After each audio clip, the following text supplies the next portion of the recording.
होते। कॅबिनेटमध्ये शेतकऱ्यांच्या हिताचा एखादा तरी चांगला निर्णय घेतला जाईल।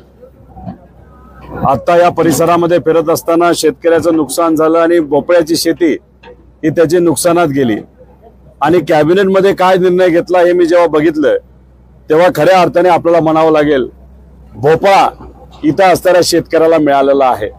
50,000 रुपये हेक्टर शेतकऱ्याला मदत ही जाहीर होईल अशी आमची अपेक्षा होती। कर्जमाफी लगेचच्या लगेच आम्ही करू असं काहीतरी सांगतील अशी आमची अपेक्षा होती। ओला दुष्काळ मराठवाड्यामध्ये, अहिल्यानगरमध्ये आणि ज्या ज्या ठिकाणी मोठ्या प्रमाणात पाऊस झालाय तिथं ते डिक्लेअर करतील अशी आमची अपेक्षा होती। पण मराठी पत्रकारांनी जेव्हा मुख्यमंत्री महोदयांना हा प्रश्न विचारला की तुम्ही काय डिक्लेअर करणार आहात का, सहजपणे त्यांनी बगल दिली। मला त्यांना एवढं सांगायचंय आणि विचारायचंय देवेंद्र फडणवीस साहेबांना, अजितदादांना सुद्धा विचारायचंय की जेव्हा तुम्ही विरोधी पक्ष नेता होता तेव्हा मात्र तुम्ही शेतकऱ्याच्या शेतामध्ये जाऊन बोलला होता की शेतकऱ्याला जर मदत करायची असेल त्याला दानत लागते आणि सरकारने किती लोन घेतलं तुम्ही शेतकऱ्याला मदत करू शकता। आज तर तुम्ही मुख्यमंत्री आहात, राज्यात तुमची सरकार, केंद्रात तुमचं सरकार, दादांकडे तिजोरीच्या चाव्या, पण तरी सुद्धा आमच्या शेतकऱ्याला तिथं आश्वासन सोडून काही मिळालेलं नाही।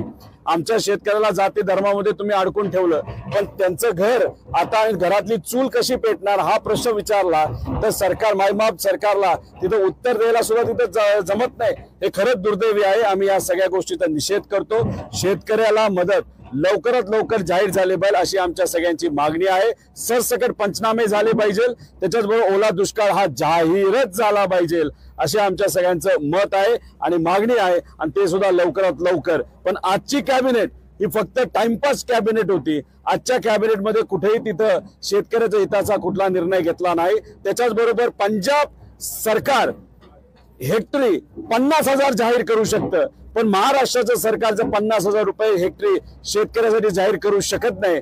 खरंच लाजिरवाणी ही गोष्ट आहे। केंद्र सरकार पंजाबसाठी 1600 कोटी रुपये देतं।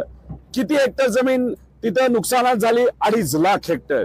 पण या महाराष्ट्रामध्ये गेल्या काही महिन्यात आणि आता बघितलं तर 25 लाख हेक्टर पेक्षा जास्त जमीन हे नुकसान होऊन सुद्धा केंद्र सरकारकडनं मदतीचा साधा एक शब्द सुद्धा काढला जात नाही। मग काय करता या सरकारचं, या सत्तेचं? राज्यात आणि केंद्रात तुमची सत्ता असा बोलता लोणचं घालायचं का असा प्रश्न हे सगळे शेतकरी करत आहे। आम्ही या कॅबिनेटचा, या सरकारचा शेतकऱ्याच्या वतीने तिथं निषेध करतो।